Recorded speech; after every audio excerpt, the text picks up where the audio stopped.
Welcome everybody. Episode 8 of the Mile 99 interview series. And this week is slightly different. I announced last week that we were moving to a bi-weekly format. We took last week off. And through the summer, I think people are a little busier. Some things are starting to happen. So we figured we'd switch it up a little bit, go bi-weekly. We're also on Wednesday night now, as you know, just to not conflict with some things going on at the aid station on Thursday night.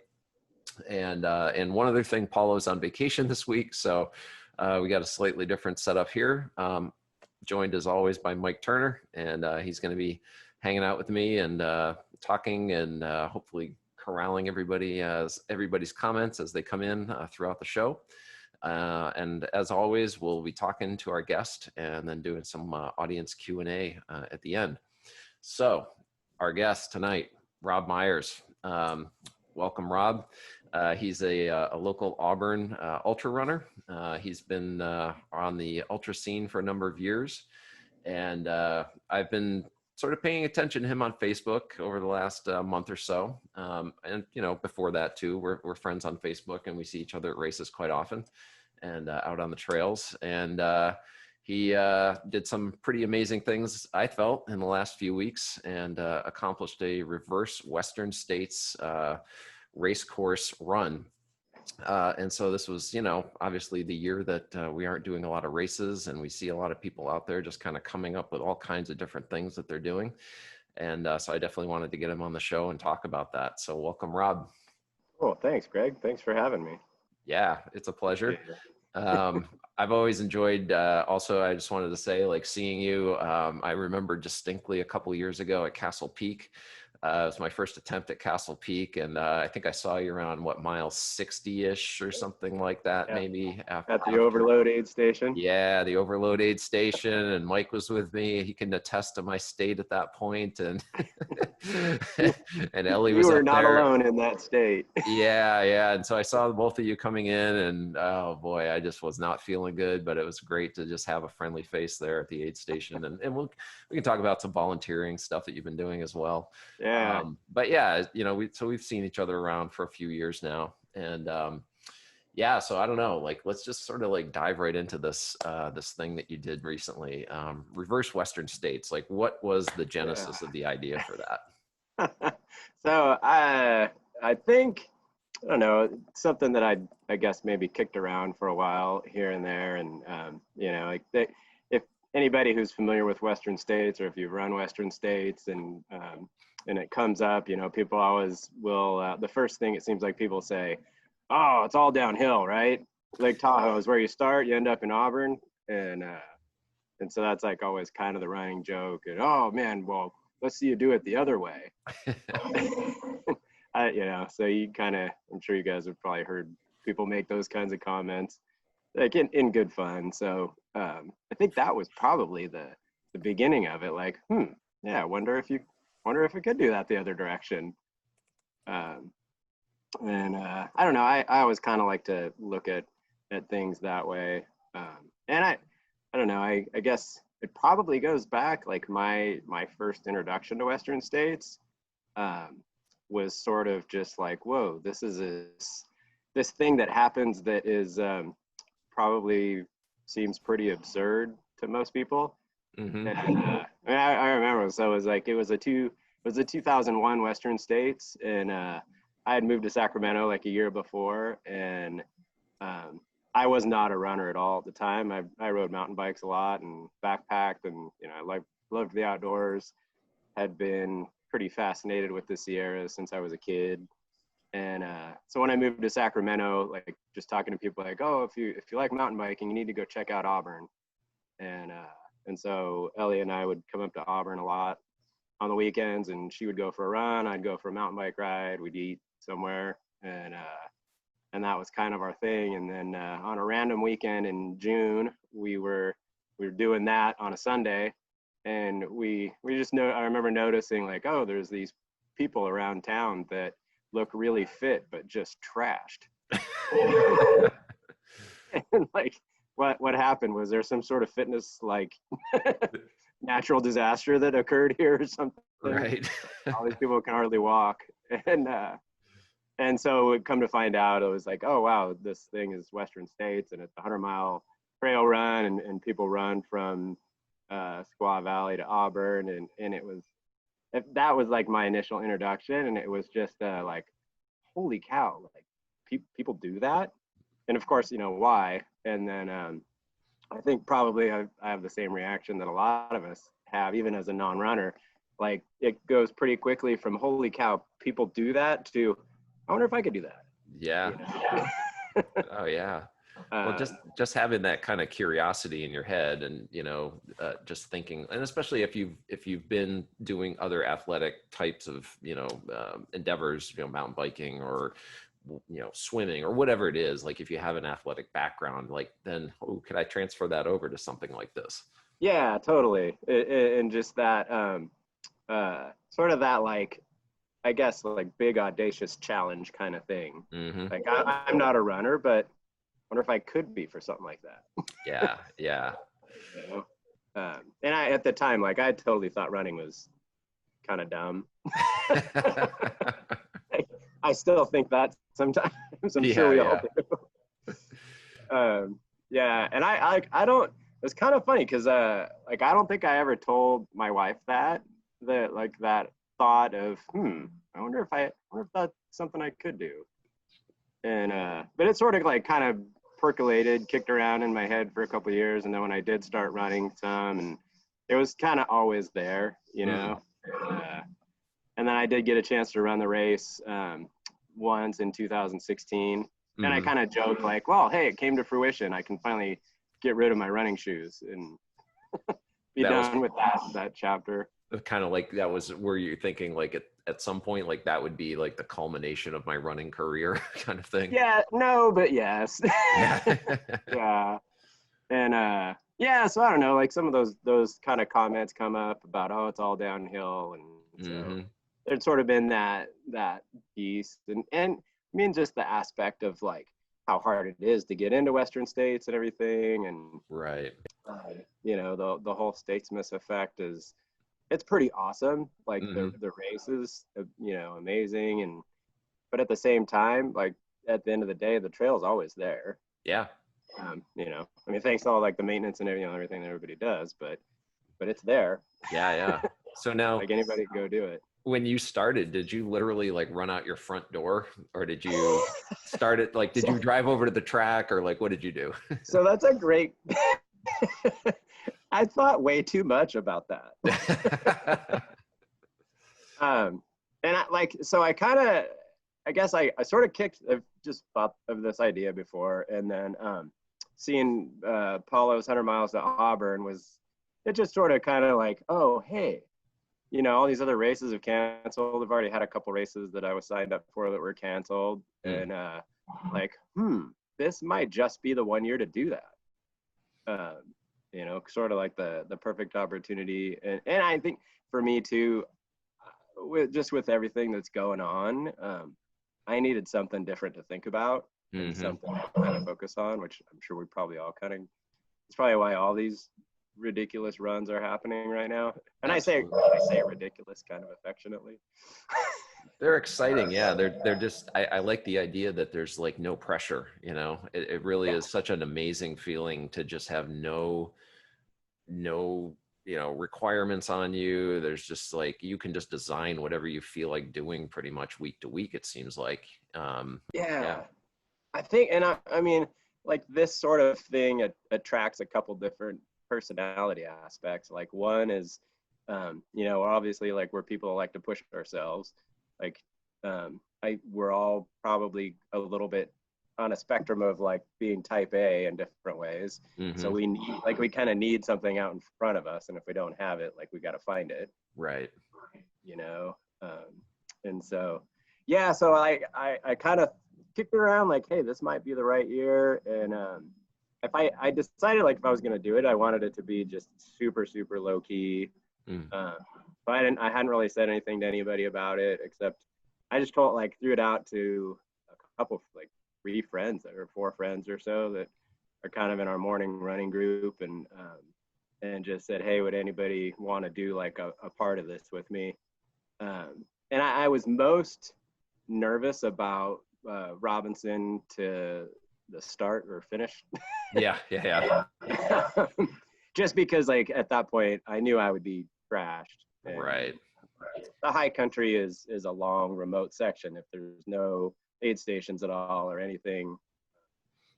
So I that was the part that I was most worried about. And I think that was the part that I threw out there first, like just asked a couple people if they'd be interested in joining me. Well, those people are on here.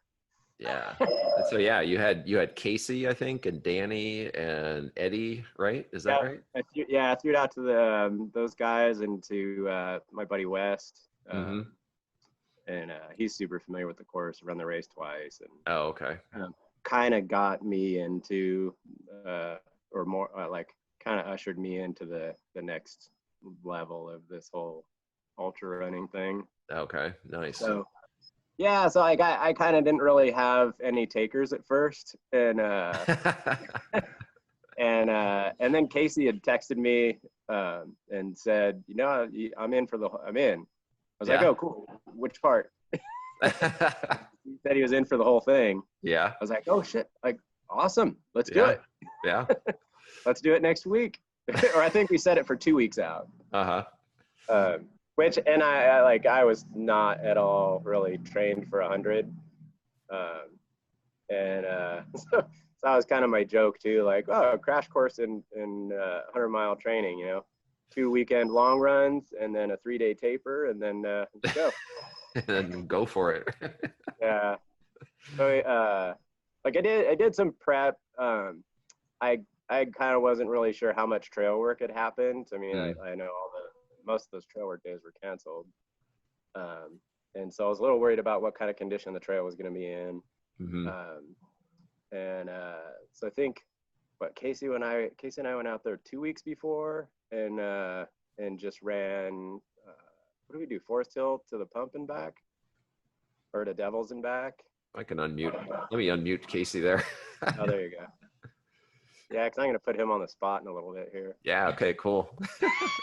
Yeah. So we went to Devils, but going back to how the conversation went, I think Rob brought it up, and I was like, oh, that'd be fun. We could do it over like 3 days, like split the run up. Oh, that's right.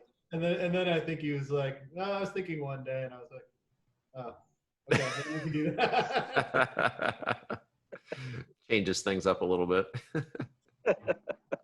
Yeah. So we did that because Casey hadn't been in the canyons yet, and so we did Forest Hill. He's a relatively new Auburn transplant. That's right. Yep. Now he's got that sweet spot at the end of Roby Point. Oh. You guys can blame Western getting canceled on me because I'm You came to town. What happened? But it's great experience to get out there and see all that stuff for sure. Yeah. So it was good to get him like into the canyons and kind of know what to expect, and then and I was kind of surprised, like everybody had just gone down and done trail work there, so that was clear. In fact, when we were up there, Craig and a couple other folks were doing trail work from Devils down to Swinging Bridge. Oh, okay.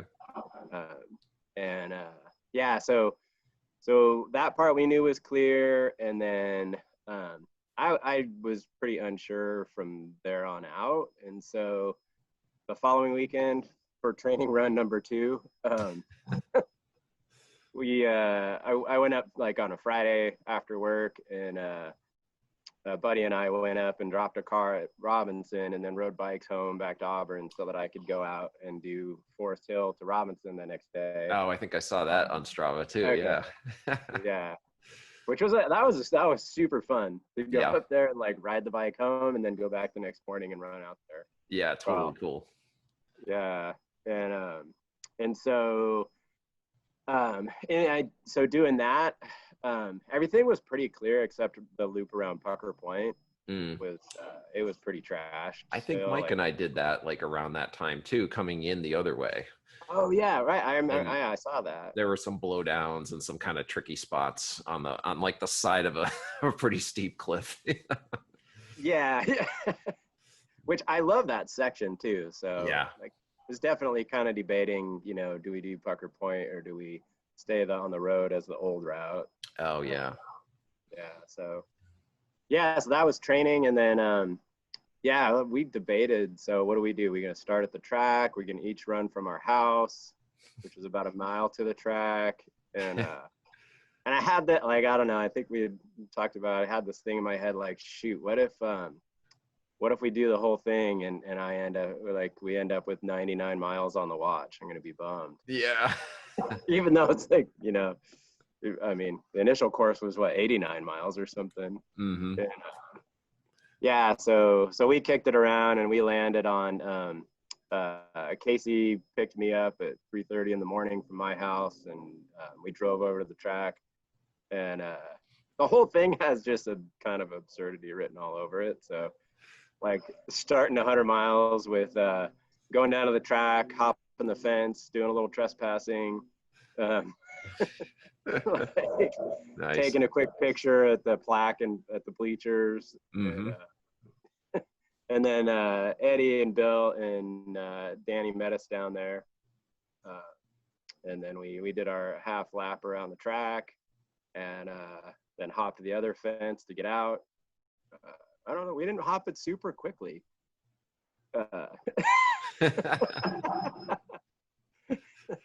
Had to watch out for the razor wire and all that stuff. Yeah. Yeah.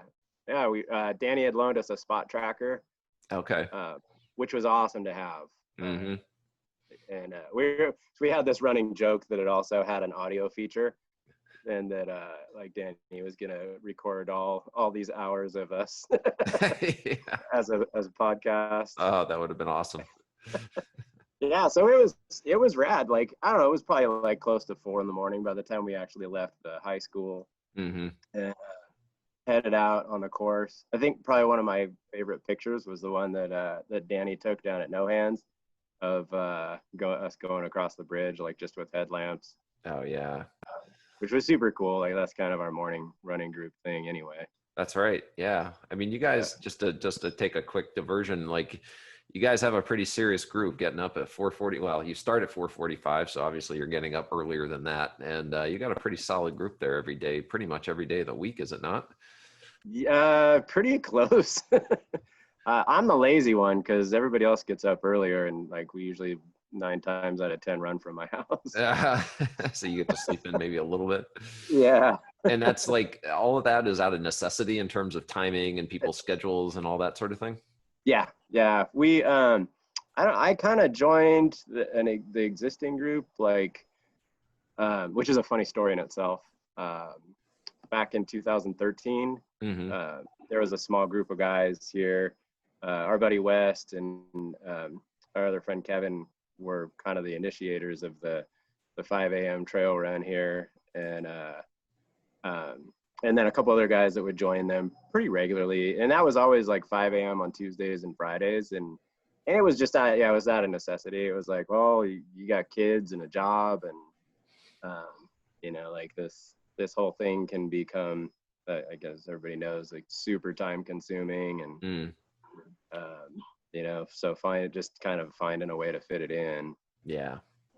And then it kind of morphed into, and there was like 4 or 5 common routes, and then it just kind of morphed into, I think it changed when one of the routes would be, we'd always meet at ADO and do a loop from there, like we called it the Glen Loop, was one of them, or down to No Hands and back, and then at some point I was like, well, I'm not gonna just drive to ADO. It's a mile from my house, so I'll just run down there and leave my house at 4:45 and then meet you guys. Right. And then it's sort of just migrated into, oh, well, I'll just meet at my house and run down there. Because nobody wants to give one guy an extra mile each way. Yeah, right.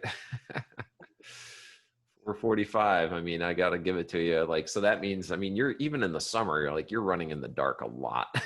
Yeah. So how has that been a challenge, just in terms of like just getting that many miles in the dark, and like, how does that affect you at all, if at all? It totally does. I think probably, I don't know if other guys would attest to this, but I don't love heat anyway, and I think it definitely lends it makes it easier to avoid the heat, and then Mm. you're not heat trained if you're doing something where it's going to be hot. Yeah, yeah, So you kind of hate the heat that much more. right. Yeah, I My, mean, I'm a New Englander, and so I sometimes get a little bummed out when it gets over 100 out here. So right? it gets pretty rough. But again, no humidity, right? So try to avoid it where you can. But yeah, 445 is some serious dedication. So I gotta give it to you and the group for sure. I keep seeing those things like I'm waking up at 6:30 or whatever, and they're already up on Strava. So it's like, man, I feel like I need to step it up. Yeah, you don't have to if you don't do it if you don't have to. Yeah, yeah. So It's super. I don't know. I love the fact that it's just super empowering. yeah. You Well, know. you mentioned like, we as we do with everybody, we sent you a little questionnaire and you talked about like that became like your time to like really carve out for yourself because, earlier years ago, I mean, it sounded like from what you were saying, like you were in a job, super stressful. You're in the school system, you're a principal now, if I'm remembering correctly, right? Yeah. Um, and then so have you always been like in kind of like a school related career or something like that? Yeah, for the last like 22 years. Okay. And so, obviously stressful. I'm imagining, lots of stuff going on, changes every day, I'm guessing.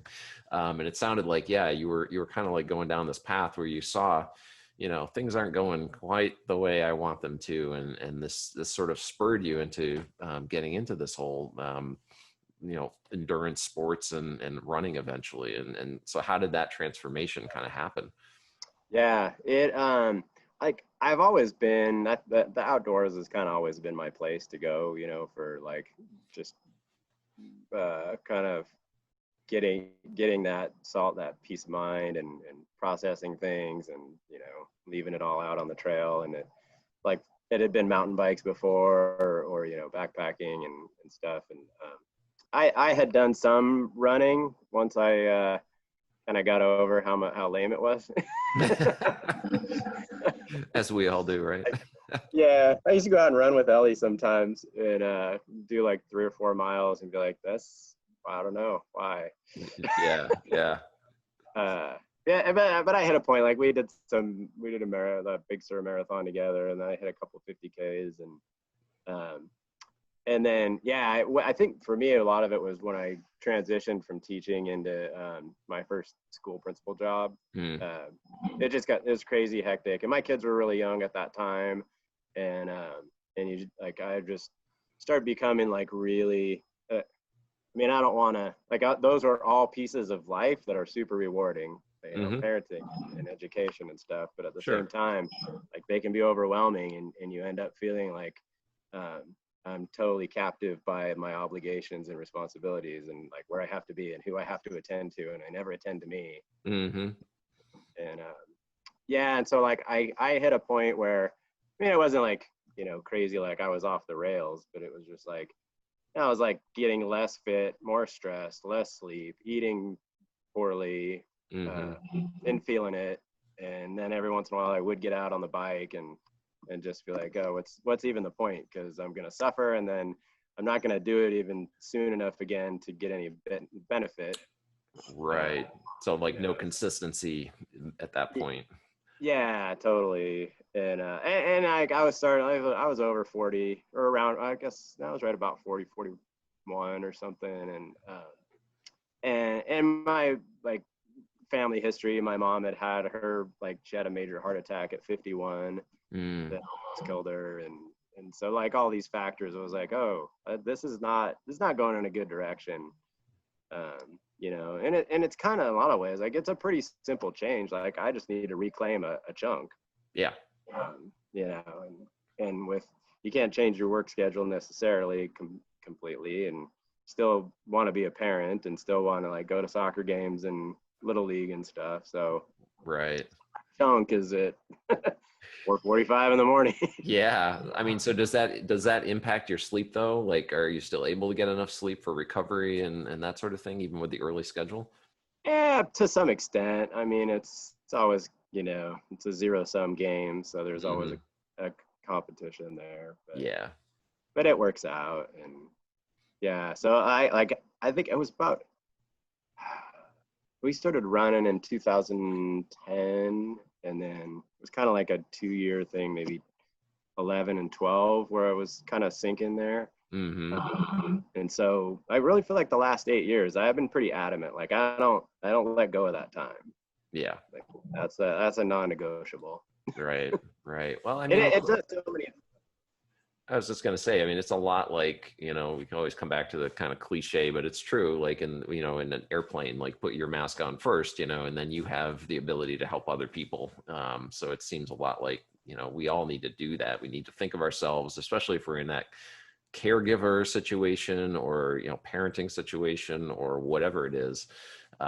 Yeah. I mean, you just burn yourself out if you don't, you know, give yourself something, you know, along the way.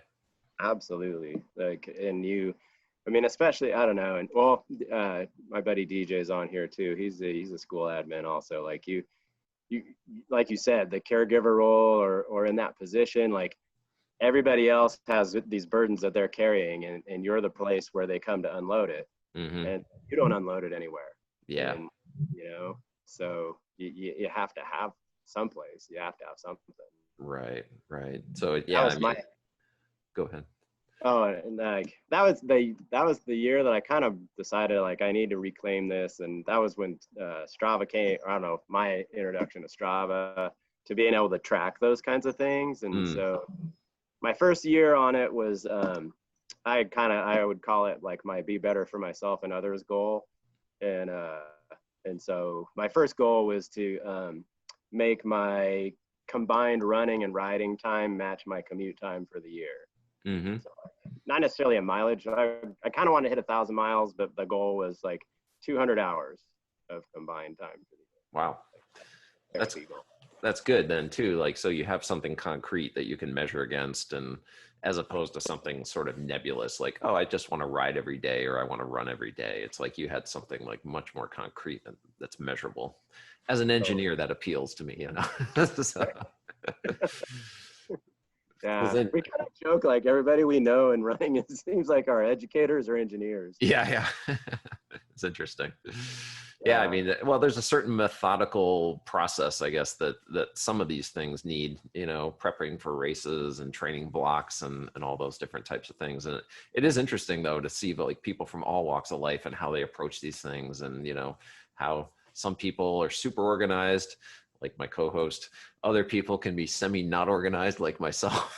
You know? So we try to like absorb a little from each of us and kind of like pick and choose what, you know, what works for us. So yep.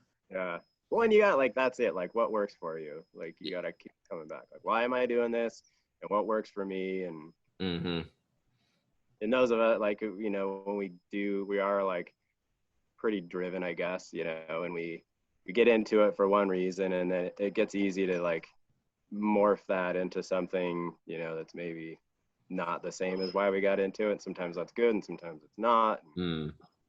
Like I fight that. I don't want to be like, I'm not super competitive, like, and I come back to, and one of the reasons why running appealed to me and that kind of time frame where I wanted to reclaim, like I knew where I had been on a bike, and so every time I went out, it just felt crappy because I wasn't where I was once. Oh, okay. And I didn't have those benchmarks running. Like it was all new. Like right. If I think the first time I ran 8 miles was the first time I ran 8 miles. So there is new territory, you know. Right. So there wasn't some sort of expectation like that. Yeah.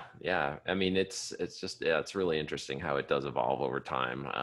And then especially to have something like the current pandemic thrown into it, which could completely change a society, and then your reaction to it, and maybe how you approach life and how you approach running, you know, it may change that completely as well.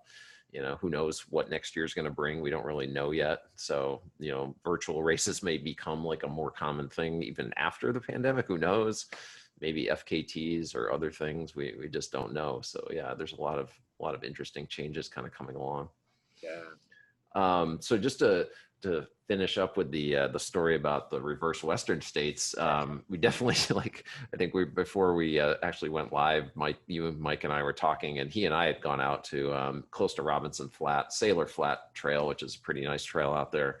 that weekend, and we got hailed on. It was like 32 degrees when we started, and we weren't even up at the highest elevation, and I think you were like further out there at that point. So what was, I did see, I think, a picture of like a blizzard, something along those lines. Like what happened when you were out there? Yep. So so I mean, I guess that's kind of one of my favorite things about the 100-mile distance is just the planning and the like logistics and the variables, and then the you can be sure that some things are probably going to go wrong. So we well, and I should say to be clear, like there was no time cutoffs on this. It was a slow deal. Yeah.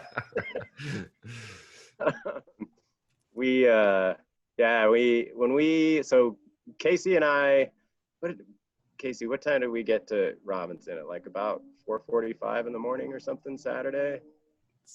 I think, yeah. I want to say that's about right. And then when we got there, we couldn't find who we were looking for, so So you had people coming like to Robinson to meet you and everything? Yeah, we did 3 spots.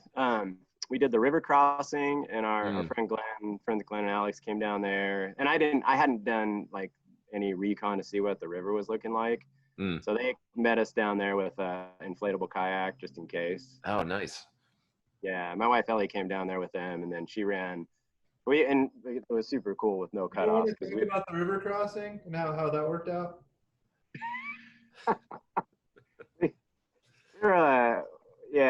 Different when you go across the river crossing. You can't miss the turn to go up to Green Gate, but when you're coming down, you can miss the turn at the bottom there and end up in the parking lot, and then decide to wade up the river because you think it's going to take 5 or 10 minutes, and it takes like 40. Oh no. We were in the river for like an hour. But the first 10 minutes we were talking about how good it felt. Yeah. And then everything went numb. Yeah. There might have been some Walmsley jokes. Look at me, I'm floating away. Yeah, right. Oh man. Yeah. And then so we had the river crossing. We had they brought drop bags down there, and then we had a couple friends, DJ and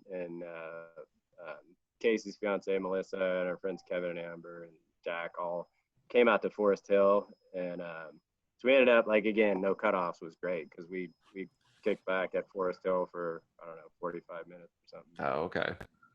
Yeah. It's super. I mean, it was just such a different experience. Like, for the most part, unsupported, carrying a filter and all that, and carrying more stuff and, food for 10 hours, 12 hours or something. Yeah. And we had quite a slog from Forest Hill to Robinson. And then we had one. We were super glad we had that GPS spot tracker with there was a panic button on it, which we didn't use, but right. I missed stepping on a rattlesnake in the dark. I've only seen 3 rattlesnakes in the dark ever, but I missed it by about an inch. Oh, and it was just cool enough that it was pretty lethargic. So so we rolled into Forest Hill like 4:45, and then we couldn't find my friend who had our drop bags, and he was going to leave a note on the bathroom, but he had never been there before, and he didn't see the bathroom where the aid station normally is. Right. So, and his name's Marco. So after a few minutes, like, it's 40 degrees and we're cold. Yeah, oh yeah. As soon as we start moving, and it was like, I'm not above yelling in this campground, Marco, which we did, and he heard us. Polo, right? Nobody answered Polo. Okay. We were hoping for any answer at that point, though. Yeah. Casey and I never said it until after, but we were both eyeballing in the equestrian campground side. There was a little motorhome with a fire that had still been going in the fire pit. We didn't say it until after, but apparently we were both having the same idea of, like, I got about 5 minutes before I'm curled up next to that thing. Yeah. So yeah, I mean, cold night, cold weekend all around. I remember just like the weather patterns in general were pretty unstable that weekend. A lot of gusty wind and just kind of like big clouds dropping precipitation in various spots and things like that. And then, so did you say you sort of slept a little bit there, or? Yeah, we wanted to give ourselves that option. So we had thrown sleeping bags in our drop bags. Mm-hmm. And we were pretty beat up by the time we got there and cold. And so we crashed in the sleeping bags. We set the alarm for 2 hours. Mm. Nice. And then and then waking up, I think that whole 3 days versus 1 day thing kind of caught up. It was like, mentally, I'm not slogging out here for 10 or 12 more hours. Yeah. I was done. I should have said it earlier to kind of get a better plan going forward. But yeah, it was just a long freaking day, and I wasn't up for the rest of it. Yeah. Yeah. Part of what I was most looking forward to seeing too. Right. Yeah. So we kind of milled around like, and I was like, well, let's not make a decision yet. So let's walk around, go to the bathroom, eat a sandwich. Yeah. Yeah. And then like I kind of debated, like I was pretty set on wanting to finish it, but also with no aid or anything like that, high country 30-mile stretch is pretty long. You know, a lot could happen if you're really tired through there. So at that point I had like kind of decided like, okay, I'm done too. We called after milling around for a while, like we called for a ride, and that was going to be it. And I actually didn't even realize that Casey was able to get an email out to our morning group. And so we're pretty much packing it in, and it was like, okay, you know, we gave it a shot. And then Danny, and normally you don't get service in Robinson, right? Yeah. Like the one spot by the sign where the campground splits. Mm-hmm. And so I got a text from Danny saying, hey, if you want to finish this up, I'll pack my stuff and drive up there. Yeah. Hey, I'm just gonna unmute Danny right now. I gotta get his input on this thing here. So you got that email. What were you thinking? Well, I mean, I was a little intrigued. I had originally turned Rob's offer down to go, with him on that last 30. And then when I heard he might still be interested in finishing, I asked Jenny, because we've got 2 little kids, it's like, what do you think about me not being here till tomorrow? She's like, what's going on? And I said, well, Rob needs a pal for the last part of his run. And she said, okay, go for it. So I threw a few things in a bag and went by the gas station. I got 5 Snickers bars and a 5-hour energy and yeah. You know, typical trail food. Right. It was perfect. 1 Snickers bar more than Killian recommends. Right. Yeah. I was really stoked to see his text though. It was like, oh yeah, let's do it. All right, nice. And of course, like he's in Auburn and isn't packed up, so I don't know, probably like another 3 hours or something to get you to get ready. So how long were you stopped at Robinson then? Total ended up being just almost 8 hours. Oh wow. Okay. Yeah. So it's really hard to get moving again. Yeah. Oh yeah. 70 miles, then stop and freeze it, like don't move, and then. But I don't know. Oh, and Casey and I had talked about this too. If it was the 2 of us, like just slogging it out, finishing 100 miles with like no other crew, no aid stations, both beat up, we wouldn't have been pushing each other much. Mm-hmm. Well, you know, especially with the weather that came in too. It was Oh, we would have died. Yeah. You would have, because you're older. I think I would have made it through. The Donner Party too, Casey. Right. I mean, it literally almost turned into that though, right? Like you hit the blizzard like up around what, mile 90 something? Yeah, it's ridiculous. I say we would have died. Like, I mean, I'm pretty cautious in a lot of ways, but so we bailed out of there, and it was like having Danny being fresh and like enthused was just awesome. So yeah, like, in my mind, we moved decent. I'm sure he was like, are you gonna move? Like, you think he had this strategy that, he tried mind tricks, like, which were great. I mean, for pacing, like speed up his footsteps behind me when he wanted me to run to like plant seed, you know, without saying anything was a great one. So we were doing decent. We were keeping like we were jogging the flats and the downs and walking the ups and Hmm. and then when we hit Red Star, and I knew it was supposed to be cold the next night, so we had cold weather gear, Mm. which again, like it's part of the whole experience of doing it without aid stations or anything. Is like you're carrying a decent sized pack, you know. And so yeah, right around Red Star, it started getting super windy, and that's when we started noticing like, ooh, a lot of dark clouds backing up against the higher ridge there. It looks like in the Immigrant Pass area. Yeah. Just blowing harder and harder that way. A couple snow flurries before the Lion Aid Station Jeez. spot. Then the last place we filtered water was the streams right when you go to enter Granite Chief Wilderness. Mm-hmm. So we filtered while we were filtering there, I think was when it actually started snowing, and then thunder and lightning, which I'd never been in a thunder snowstorm before. Yes, it's a thing. Yeah. Yeah. Used to have those up in New England quite a bit in the winters. Yeah. Okay. The nor'easters. Yeah. Yeah. You get some really crazy weather sometimes like that. Yeah. So it was like, it was snowing hard and then like lightning right overhead so bright that then you totally can't see. Jeez. And so like after it started snowing pretty good, it was like, dude, we're I don't know, we probably got about an hour left before we're not going to be able to see the trail anymore. And I had the map loaded in my phone.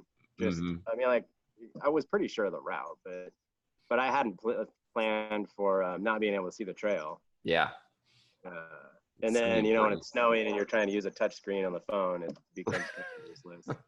So Danny saved the day again by having the route loaded in his watch. Okay. Yeah, because after about an hour after dark, like you couldn't see the trail. It was 2-3 inches of snow, and super windy. And then I was relying on Danny pretty heavily too, like because he had the zoom feature on the watch, so he could tell like the trail's 30 feet this way or. Oh, nice. Which you know, like going up the traverse up towards Immigrant Gap, 20 feet this way means climbing 20 feet down that way. So for sure. So we kind of had these sequences of where we're off the trail and we know it, and Danny's looking for it, and I'm kind of looking for it, but I'm also sandbagging. Like, I mean, when you find it, Danny. Just wanted to ask Danny if you wanted to plug the watch on here, so anybody that might be interested in that feature. Yeah, well, my watch is a 935. Oh, it is. So you can put a course in it, but it doesn't have a topo map. It's just a breadcrumb. Right. I have the same one. I didn't realize you could do the zoom feature though. I got to figure that out. You hold the up button. Oh, nice. Yeah. Oh, yeah. Perfect. I learned something tonight. Right. Many things, obviously, but that's a good I'll give one. you another pro tip. If anybody else gets one of those watches, get Danny with it. Perfect. I come with a monthly subscription though. Yeah. It's worth it. It is. He'll accompany you on any crazy high country with the potential of thunder snow type expeditions for an additional fee. Yeah, but we had some pretty slow miles in there. I think one was a 50-minute mile. Wow. Yeah. And digging around for the trail up and down the hill trying to find it. And that section along Lion Ridge, there's all those, not willows, there's some kind of low-lying tree with all the water. Yeah. And so we get stuck in all those bushes and trying to figure out where to go. It was kind of a mess. I mean, were you ever kind of like a little bit fearful that, something bad was going to happen, or were you just like, yeah, we're going to get through this at some point? So along with the course, it was, it tells you an estimated finish time, right? When you have the course in your watch. And it was going from 11 p.m. to midnight to 1 a.m., it's getting slower and slower.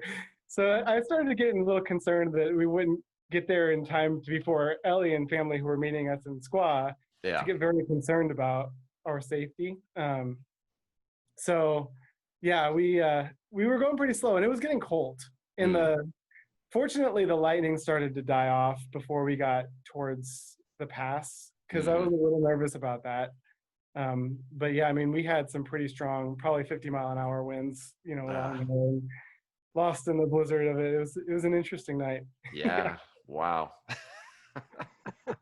I And was now, definitely worried about lightning on the pass. yeah, I mean that's your huge well, between that and like hypothermia. I mean, obviously you don't want to be in a lightning storm, Yeah. and then for sure you don't want hypothermia. So it sounded like you had a couple of big challenges out there. Yeah, well, we had more layers, but we didn't want to stop and actually put them on. Yeah, right.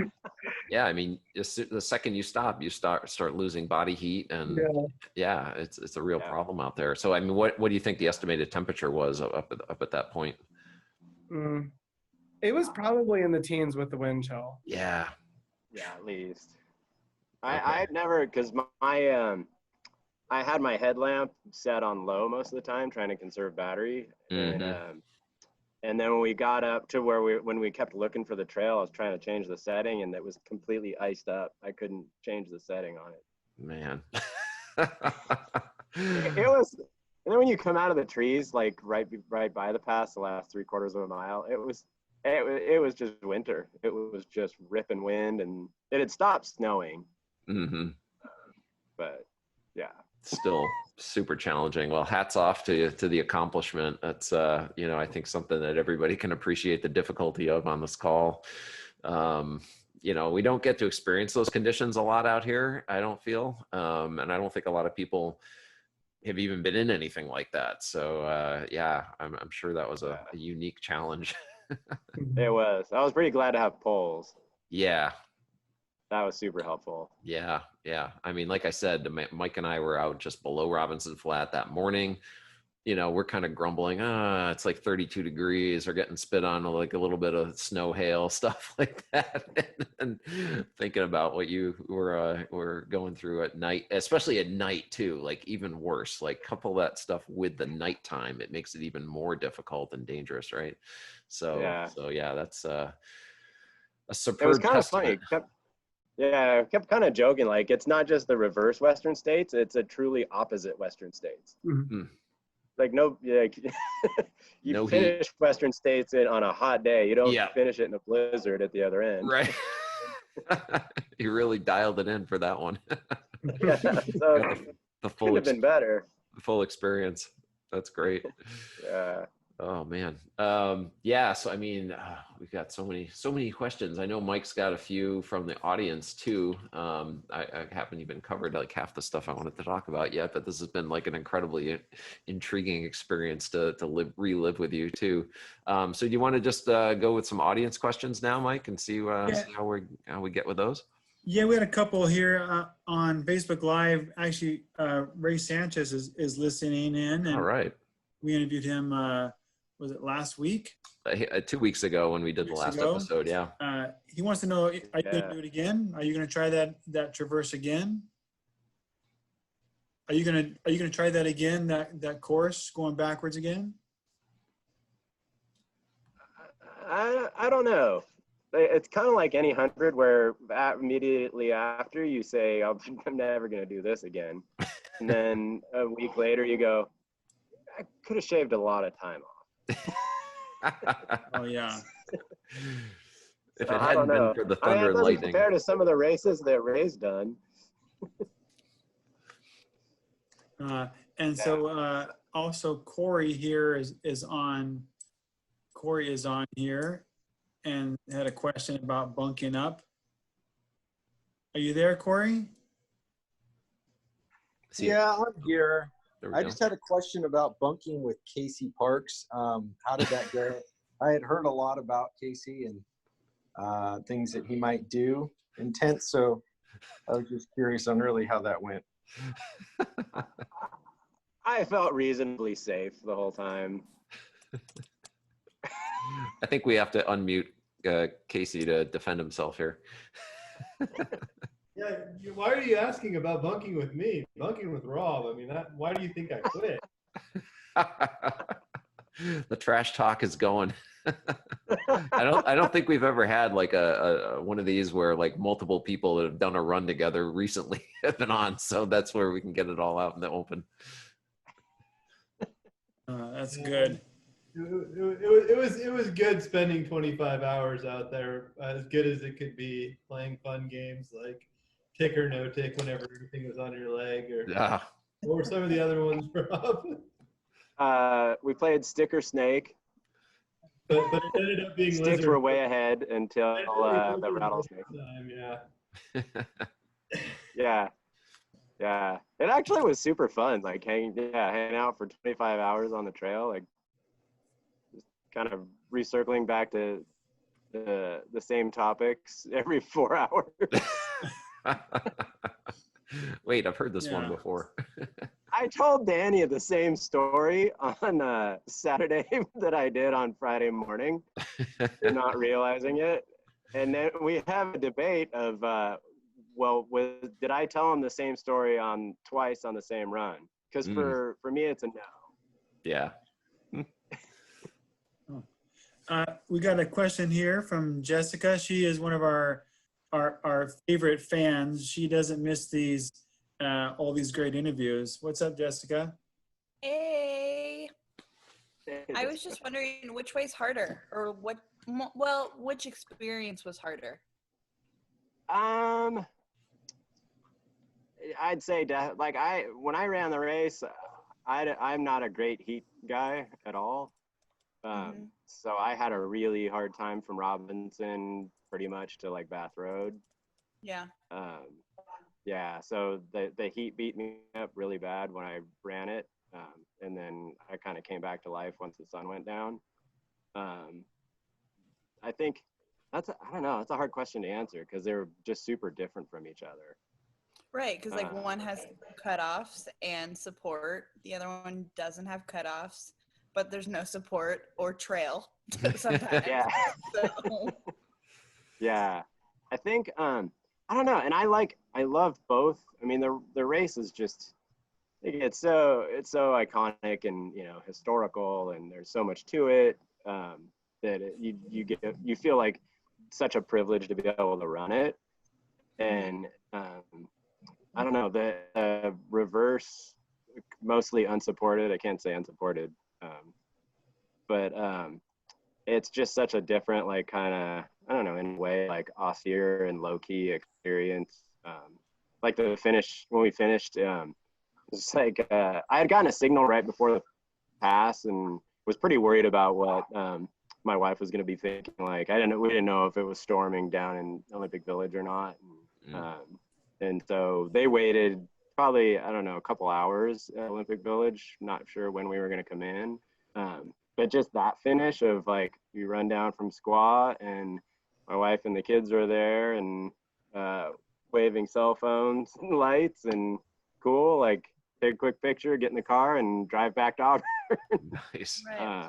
Just super different experiences. Yeah. Like in some ways that probably the second way was harder. Yeah. Overall. Let me just unmute Ellie here real quick if she doesn't mind. Just wanted to hear from her, like what her experience of this whole episode was. Well, with the whole thing, running with them for a little while with Casey and Rob was super fun, and hanging out with Alex and at the river, just waiting for way longer. It was the hurry up and wait, just like any other 100 when you're crewing. You're just like, you make sure you get there at a certain time, and then you have to wait what you think is way longer, and you start worrying like all these things could happen. And I'm one of those people that's like, well, they could have stepped on this and impaled their leg and they're bleeding out somewhere. But when we were like, I have 3 kids with COVID, like they're not doing much at home. So my plan was, when I found out he was likely not going to keep going after Robinson, we were going to go up to Robinson. Because of COVID, you don't have 3 kids with COVID. No, that's true. Sorry. Let's just make that clear. Okay. Not that I know of. They could be asymptomatic. I don't know. Yeah. Right. Okay. But we were already in the car, and then it was like, well, Danny called me. Actually, I blew off his first call because I didn't know it was Danny. And I was like, who is this person calling me? And why are they bugging me? But then I was like, well, maybe I should answer. And it was Danny saying he was going to go up. And I was like, well, we're all in the car. We could go home, and they could sit and just like play on the computer, do nothing, or I'm going to drag them up to Tahoe. So they came up to Tahoe, and we just found cool stuff to do, went to DL Bliss, went hiking. And then like the reality of what was happening up on the mountain and what the conditions were came when it started like thundering and lightning and it started pouring rain in Truckee. Yeah. And I was, uh-oh, are they okay? What's happening? And when I saw Danny earlier, when he was dropping stuff off at my house for me to pick up for the finish, he was in this like, you know, summer outfit, Right. like ready to run in the heat. And I was like, it's freezing up here. Like we were cold just in Truckee. And so we got to Squaw at like, I don't know, 9:45, 10 o'clock and parked in a parking lot. Nobody was at Squaw, or sorry, not Squaw, Olympic Valley. Yeah. And we just had to wait. And I was really happy that he got a signal because we got to find out, and the spot really helped because that was, you know, as your husband's out there, you know, you want to kind of see where they're at. So that was Right. really, really great to have that. But it was fun because they said, okay, we're coming down. And one of the things that I got sort of obsessed with in Truckee was getting emergency blankets. So I found those. That's good. And wrapped them up when they came down. We Yeah. wrapped them in the emergency blankets like they were at a real race. Like, you're okay. Right. Oh yeah. And 'cause, they were like, yeah, whatever. We don't need them. But it was fun to see them come down. Seeing the headlamps kind of come down, and Very it was cool. Yeah. And I'm sorry, what was the finish time again? At what time did you finish at night? This is a little after midnight, Yeah, 12:30 okay. or something. Yeah. So I mean, nobody out there, and you just see that string of lights coming down. That's super cool. Yeah. Very Kind of got definitely noticed by the security guard in Olympic Village. Oh, really? Yeah. Like, what is somebody doing out here? Like, this makes no sense. Yeah. But you know what? I'll bet that guy the next day said, "Hey, I wonder if I could do that." I hope so. Yeah, you may have inspired him. Who knows? Yeah, pass it That'd be on. awesome. Cool. So we got another question, I think, here. Yeah, Kelly is here. He's been listening in here patiently. How's it going, Kelly? You got a question for Rob? Sure. Rob, so since one, thanks for all the intel for the trail. It worked out awesome. And hats off for getting it done, because I can tell you in doing the upper half of it, it is much harder that direction. But what did you end up eating while you were out there? Because I blew my nutrition. Yeah, I mean, that's another piece that's just different with no aid stations and with, you know, pretty limited resupply. None of the fresh foods that you get at an aid station are really available. After Friday afternoon, well, I guess a little bit, but my buddy that camped up at Robinson, we didn't want to put him out at all. So like, I just limited it to what we could put in a drop bag and not have to prep or anything. So, at the river in the morning, I think I always start any race. I always start out with a peanut butter and jelly sandwich in my pocket. That's kind of like my first couple hours. And then at the river, another PB&J and a couple of V8 juices, and I think like a chocolate almond milk. And then at Forest Hill, a couple sandwiches, hummus and avocado and PB&J, fruit punch Gatorade, a little bit of Coke. And then, yeah, after that, just gels and blocks. And Those got that was pretty disappointing. Yeah, right. They always do. But yeah, man, that was definitely a little bit of a disappointment at Robinson. Was like getting there, like kind of, you know, taking a little recharge nap, and then being like, oh, what flavored gel do I want for breakfast? And I did. I had a 2-day-old couple of PB&Js at Robinson too. And then after that, yeah, just Cliff bars, gels, and shots. It does make one appreciate aid stations. I'll give it that. Right. So you did the upper half? You ended up doing. Yeah, I ended up doing Michigan Bluff up to the top, and then about halfway down before I called it quits. Oh, okay, cool. Yeah. Yeah, Well, the climb, I mean, yeah, so from Swinging Bridge to Robinson is that whole like, yeah, so 40, 30, that's 17 miles or something of just mostly climbing. Yeah, it's a slow slog, and I was glad I had a beautiful clear night. I can't imagine you guys doing it in the snow. Yeah. And I haven't done like a ton of hundreds, but probably the most comparable thing I did was the Bear last fall with, it's about the same amount of climbing, like 22,000 feet, but even that's like, it's different, you know. Break it up a little bit with some running. Yeah. Casey and I just had we had a hard time running much between Swinging Bridge and Robinson. We'd shuffle from Last Chance on, like it's all gradual enough. It's totally runnable, you know, if you're not pretty trashed, But you were pretty trashed at that point. yeah. Sounds like. At one point, Casey was like 20 feet ahead of me, and he stopped at a log. It was probably like 3 a.m. I think it was right before, right after. It was right around Miller's, and and Casey, he's like, "Oh, sorry," and he stops and sits on a log. He's like, "I'll see your sit and raise you one. I'll sit in front of the log and lean back on it."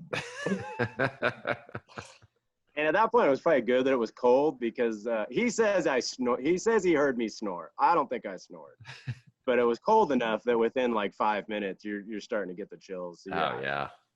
It you're just not sticking around. gets dangerous. Yeah.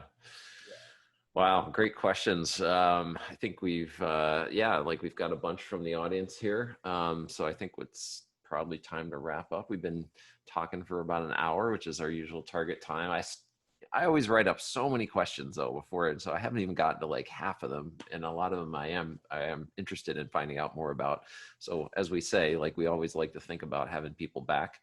Obviously, you know, the next time you do some kind of crazy thing, like I was kind of wondering if you had any designs on like a TRT loop or like a 200 miler in the future or something like that, you know. So maybe we'll find out if you do some big thing like that at some point. Any ideas on that type of thing? I think, I mean, kind of what we were talking about, I think before we went on here, just like some of the, I guess, you know, thinking of like what we're going through with like the whole COVID thing right now, and it sort of gives us a chance to kind of be creative and break out of some of the routines that we do. Mm-hmm. Yeah, I'm interested in doing some other things. We just did a bike packing trip last week, and I'm interested in maybe doing more of that kind of stuff. And yeah. Well, that's like, what we were talking about a little earlier is just, we don't have the pressure right now of, you know, got to get qualifiers, got to get, you know, these races done, A race, B race, all that stuff. It's all just kind of up to us to design what we want to do right now. And I don't know about anybody else, but I'm kind of enjoying that, you know, right now. So. Yeah, I totally am. I mean, again, it gives you a chance to come back because you get caught up in, like you said, like you get caught up in almost like a template of thinking and like, oh, I want to run, you know, this or Western States, or I got to get a qualifier, or I'm going to sign up for these races, and this is my plan. And like you kind of get caught up in that. It's easy to kind of stop thinking about why I'm doing this in the first place. Mm-hmm. You know? And I think like we kind of have an opportunity right now to come back to that and like, why am I doing this in the first place, and how can I be creative with it, and how can I make it my own? And you know, the kind of the sky's the limit, right? Like right. Yeah. Lots of cool places and loops and trails out there. Oh, there's so many. So yeah, I would encourage everybody to kind of sit down and think about some of those things. And like even just local trails, like sometimes I run by the same trail, I've never been down it, just a mile from my house, and why not go and see where that goes, you know? So there's a lot of stuff we can do out there. Yeah, I kind of have a game that we do sometimes called Monitoring Sundays, and it's whenever you don't know where you're going, whenever you come to a junction, if somebody wants to turn, they just say monitoring, and you turn whatever direction and try to hit all the spots that you don't normally hit. Good plan. Yeah, I started doing that a little bit down in the canyon like a couple of days ago, just random, like, where does this go? Just run up some trail and then figure it out. Yeah, so excellent. Well, thanks again. Really appreciate all the information and insights, and yeah, congratulations again on the big run. And thanks for everybody else that would participated in that, giving us some of the input and the inside scoop. That was great. So we'll be tuning in again 2 weeks, episode 9, and we'll look forward to seeing everybody back here for that. So thanks again, everybody, and take care. See you on the trails.